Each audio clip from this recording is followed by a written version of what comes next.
માસૂમની જિંદગીની લડાઈ, ચારે બાજુ માત્ર ને માત્ર પાણી.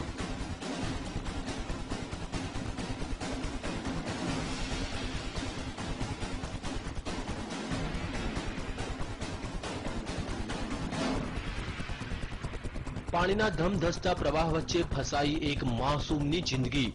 મોતની લહેરો વચ્ચે જીવન અને મરણ વચ્ચે ઝોલા ખાતી માસૂમની જિંદગી. શું આ માસૂમ પોતાનો જીવ બચાવી શકશે ખરો?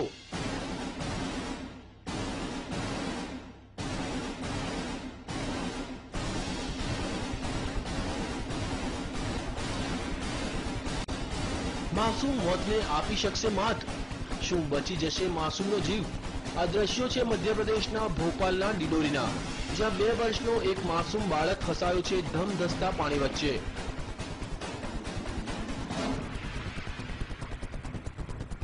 આ બાળક રમતો રમતો આ નદીમાં પહોંચી ગયો અને અચાનક પાણીનો પ્રવાહ વધી જતા તે અટવાઈ પડ્યો.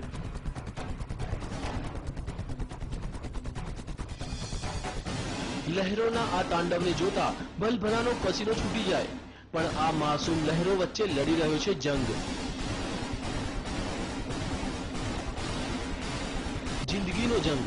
પણ હવે સવાલ એ થાય છે કે લહેરો સામે તે જિંદગીનો જંગ જીતી શકશે ખરો?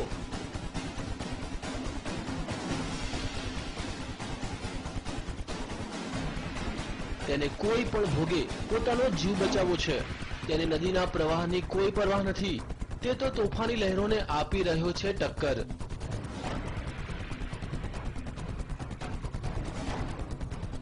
બાળકની આ જિંદગીના જંગને જોતા ગ્રામજનોએ તેને બચાવવાની જહેમત ઉઠાવી.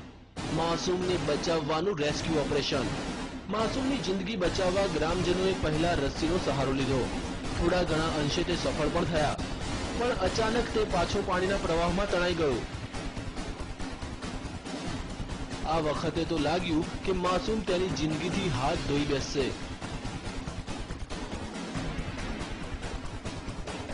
પણ ગ્રામજનોએ હિંમત ન હારી અને નદીમાં ઝંપલાવ્યું અને તરતા તરતા માસૂમ સુધી તે પહોંચવામાં સફળ થયા.